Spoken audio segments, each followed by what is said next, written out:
The CRKT Hoodwork. This is a blade that's on loan from the late Boy Scout. He has actually been very patient with me because I've had it for a long time and I hate doing that. But this blade, honestly, I had some other blades and they just kept jumping in front of this one because I wasn't that excited about it.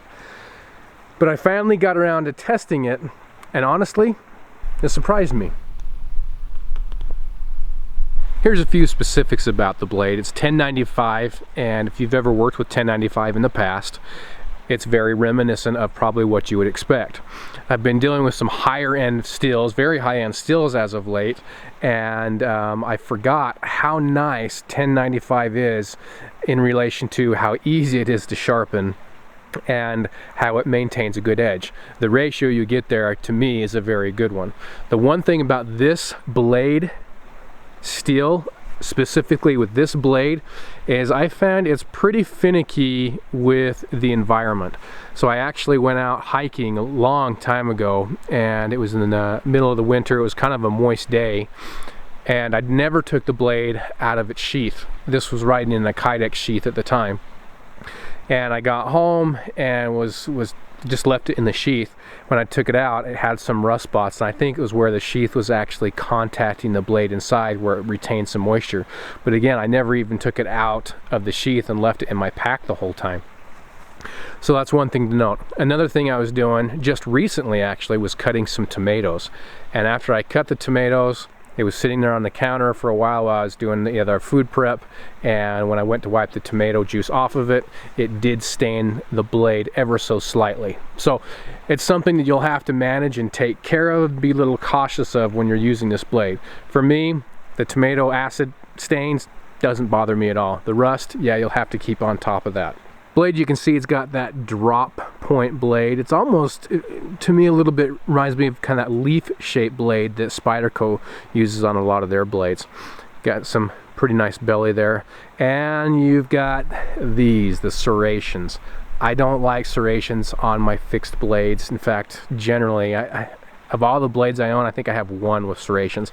To me, no, I just don't need them for, they get in the way more than they help, in my opinion. Now, one thing to note about these serrations, though, is I was surprised that they didn't seem to be as big as a deal as I thought they would be. Now, given the choice, get rid of them on this blade. I think it would make this blade a much better blade. But again, these specific designs, I was pleasantly surprised that they didn't get in the way. This is a 6-inch blade with a high flat grind on it. Do you have some jimping here in the back? Pretty aggressive jimping. Sometimes I actually did a tri-stick with this blade. I'll roll in some footage of that. And every so often, because I was trying to choke up pretty high because I was avoiding the serrations on it, because actually this tri-stick, I wanted it to look nice. I found I could actually carve with those serrations and it was fine, but you'd leave little track marks in there. So my efforts to keep this nice looking, of course I was going up here on the blade. I noticed just a little bit of this biting into the palm of my hand. Not a big deal, but you do have this high grip on it where you've got that choilish right here. Again, I'm a big fan of those because you can really get up high on the blade, so I really like that. Handle scales on there, a G10. I really like the colors and how they've done that, so this actually kind of grooves down a little bit. The holes in the handle, not my favorite thing aesthetically, but after using the blade, they kind of grew on me. That tends to be what happened when I use a blade, is I ended up, if it functions well, I'm like, oh, I kind of like it. Now, you could use these maybe to lash it to a spear. My guess is, again, just my opinion, it was probably done to help balance out the knife a little bit more. And to me, it feels really good in hand. Again, doing that tri-stick, doing all of those different notches and cuts and everything, this felt really, really good in hand. I was impressed on how the knife handled. Obviously, you can see that it is full tang. It's got some those white liners on there in the G10 handle scales. Come down here, you've got kind of a large butt that protrudes out with a very generous sized lanyard hole. It does come with this orange paracord. Sheath that this one comes with is a leather sheath. One thing I wasn't excited about this is it's got a very small opening, so I thought, oh man, this is going to be a pain trying to get the knife in there. And again, this is one of those things that I was pleasantly surprised. It actually goes in very nice. There's not a lot of problems at all. The more I wore the sheath, the more I appreciated this leather sheath. One of the things I like about it is it carries well. In fact, the first time I put it on, I was just wandering around the house and I forgot I had it on me. The sheath carries very nice. The one button snap, I love how they have this set up and how they've got this piece right here, how it flares out a little bit. And if you'll notice, if you can see it, it actually flares out past the side of the sheath right here.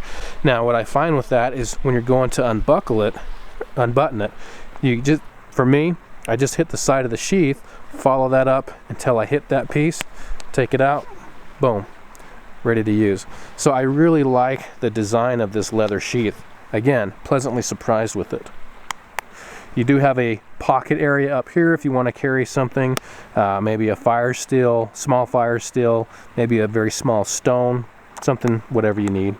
Once I got this blade in hand and really started using it for those fine details on that tri-stick, or my version of the tri-stick anyway, I really enjoyed using this blade. Again, the one thing though that I would get rid of is get rid of the serrations. I'd rather it just be a normal edge all the way back.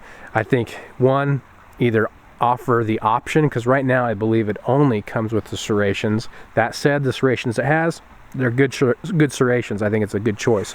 But for me, not get rid of them, and this would be an excellent blade. I think this is a really good blade as is. And again, I can't stress enough, doing that tri-stick, man, it just felt really good in hand and how it maneuvered. So for me, what would make this knife worth looking at, worth considering, get rid of those serrations. There's a look at the CRKT Hoodwork.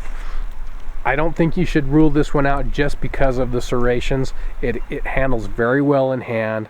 It's a great knife that I was really pleasantly surprised by. So do take a look at this one. But for me, to make this a real big winner, get rid of those serrations, put a straight edge on it. Ooh, man, that would make it a fantastic blade. Thanks much for watching, guys. I always appreciate it. See ya.